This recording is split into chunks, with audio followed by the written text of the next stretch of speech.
Chapter 20. There was something about Aunt Polly's manner, when she kissed Tom, that swept away his low spirits and made him light-hearted and happy again. He started to school and had the luck of coming upon Becky Thatcher at the head of Meadow Lane. His mood always determined his manner.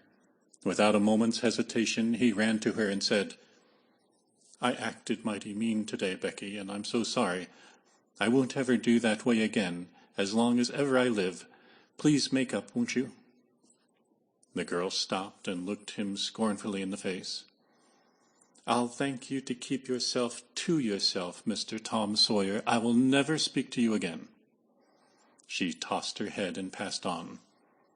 Tom was so stunned that he had not even presence of mind enough to say, "Who cares, Miss Smarty?" until the right time to say it had gone by, so he said nothing. But he was in a fine rage nevertheless. He moped into the schoolyard, wishing she were a boy, and imagining how he would trounce her if she were. He presently encountered her and delivered a stinging remark as he passed. She hurled one in return, and the angry breach was complete. It seemed to Becky, in her hot resentment, that she could hardly wait for school to take in. She was so impatient to see Tom flogged for the injured spelling book. If she had any lingering notion of exposing Alfred Temple, Tom's offensive fling had driven it entirely away. Poor girl, she did not know how fast she was nearing trouble herself. The master, Mr. Dobbins, had reached middle age with an unsatisfied ambition. The darling of his desires was to be a doctor, but poverty had decreed that he should be nothing higher than a village schoolmaster. Every day he took a mysterious book out of his desk and absorbed himself in it at times when no classes were reciting. He kept that book under lock and key. There was not an urchin in school but was perishing to have a glimpse of it, but the chance never came. Every boy and girl had a theory about the nature of that book, but no two theories were alike, and there was no way of getting at the facts in the case. Now, as Becky was passing by the desk, which stood near the door, she noticed that the key was in the lock. It was a precious moment. She glanced around, found herself alone, and the next instant she had the book in her hands. The title page, Professor Somebody's Anatomy, carried no information to her mind, so she began to turn the leaves. She came at once upon a handsomely engraved and colored frontispiece. A human figure, stark naked. At that moment a shadow fell on the page, and Tom Sawyer stepped in at the door and caught a glimpse of the picture. Becky snatched the book to close it, and had the hard luck to tear the pictured page half down the middle. She thrust the volume into the desk, turned the key, and burst out crying with shame and vexation. "Tom Sawyer, you are just as mean as you can be, to sneak up on a person and look at what they're looking at." "How could I know you was looking at anything?" "You ought to be ashamed of yourself, Tom Sawyer. You know you're going to tell on me, and oh, what shall I do, what shall I do? I'll be whipped, and I never was whipped in school." Then she stamped her little foot and said, "Be so mean if you want to. I know something that's going to happen. You just wait and you'll see. Hateful, hateful, hateful." And she flung out of the house with a new explosion of crying. Tom stood still, rather flustered by the onslaught. Presently he said to himself, "What a curious kind of fool a girl is. Never been licked in school. Shucks, what's a licking? That's just like a girl. They're so thin-skinned and chicken-hearted. Well, of course I ain't going to tell old Dobbins on this little fool, because there's other ways of getting even on her. That ain't so mean, but what of it? Old Dobbins will ask who it was tore his book. Nobody will answer. Then he'll do just the way he always does. Ask first one, then t'other, and when he comes to the right girl, he'll know it, without any telling. Girls' faces always tell on them. They ain't got no backbone. She'll get licked. Well, it's a kind of tight place for Becky Thatcher, because there ain't any way out of it." Tom conned the thing a moment longer, and then added, "All right, though. She'd like to see me in just such a fix. Let her sweat it out." Tom joined the mob of skylarking scholars outside. In a few moments the master arrived and school took in. Tom did not feel a strong interest in his studies. Every time he stole a glance at the girl's side of the room, Becky's face troubled him. Considering all things, he did not want to pity her, and yet it was all he could do to help it. He could get up no exultation that was really worthy of the name. Presently the spelling book discovery was made, and Tom's mind was entirely full of his own matters for a while after that. Becky roused up from her lethargy of distress and showed good interest in the proceedings. She did not expect that Tom could get out of his trouble by denying that he spilt the ink on the book himself, and she was right.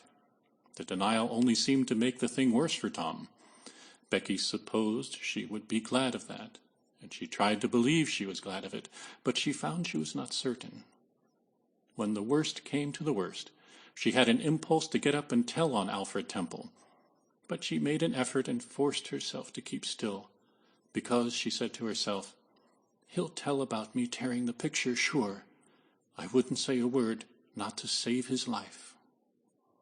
Tom took his whipping and went back to his seat, not at all broken-hearted, for he thought it was possible that he had unknowingly upset the ink on the spelling book himself in some skylarking bout. He had denied it for form's sake, and because it was custom, and had stuck to the denial from principle. A whole hour drifted by. The master sat nodding in his throne. The air was drowsy with the hum of study. By and by Mr. Dobbins straightened himself up, yawned, then unlocked his desk, reached for his book, but seemed undecided whether to take it out or leave it. Most of the pupils glanced up languidly, but there were two among them that watched his movements with intent eyes. Mr. Dobbins fingered his book absently for a while, then took it out and settled himself in his chair to read. Tom shot a glance at Becky. He had seen a hunted and helpless rabbit look as she did, with a gun leveled at its head. Instantly he forgot his quarrel with her. Quick! Something must be done. Done in a flash, too. But the very imminence of the emergency paralyzed his invention. Good! He had an inspiration. He would run and snatch the book, spring through the door and fly. But his resolution shook for one little instant, and the chance was lost. The master opened the volume. If Tom only had the wasted opportunity back again, too late. There was no help for Becky now, he said. The next moment the master faced the school. Every eye sank under his gaze. There was that in it which smote even the innocent with fear. There was silence while one might count 10. The master was gathering his wrath. Then he spoke. "Who tore this book?" There was not a sound. One could have heard a pin drop. The stillness continued. The master searched face after face for signs of guilt. "Benjamin Rogers, did you tear this book?" A denial. Another pause. "Joseph Harper, did you?" Another denial. Tom's uneasiness grew more and more intense under the slow torture of these proceedings. The master scanned the ranks of boys, considered a while, then turned to the girls. "Amy Lawrence?" A shake of the head. "Grace C. Miller?" The same sign. "Susan Harper, did you do this?" Another negative. The next girl was Becky Thatcher. Tom was trembling from head to foot with excitement and a sense of the hopelessness of the situation. "Rebecca Thatcher?" Tom glanced at her face. It was white with terror. "Did you tear?" "No, look me in the face." Her hands rose in appeal. "Did you tear this book?" A thought shot like lightning through Tom's brain. He sprang to his feet and shouted, "I done it!" The school stared in perplexity at this incredible folly. Tom stood a moment to gather his dismembered faculties, And when he stepped forward to go to his punishment, the surprise, the gratitude, the adoration that shone upon him out of poor Becky's eyes seemed pay enough for 100 floggings. Inspired by the splendor of his own act, he took without an outcry the most merciless flaying that even Mr. Dobbins had ever administered, and also received with indifference the added cruelty of a command to remain 2 hours after school should be dismissed, for he knew who would wait for him outside till his captivity was done, and not count the tedious time as loss either. Tom went to bed that night planning vengeance against Alfred Temple, for with shame and repentance Becky had told him all, not forgetting her own treachery. But even the longing for vengeance had to give way soon to pleasanter musings, and he fell asleep at last with Becky's last words lingering dreamily in his ear. "Tom, how could you be so noble?"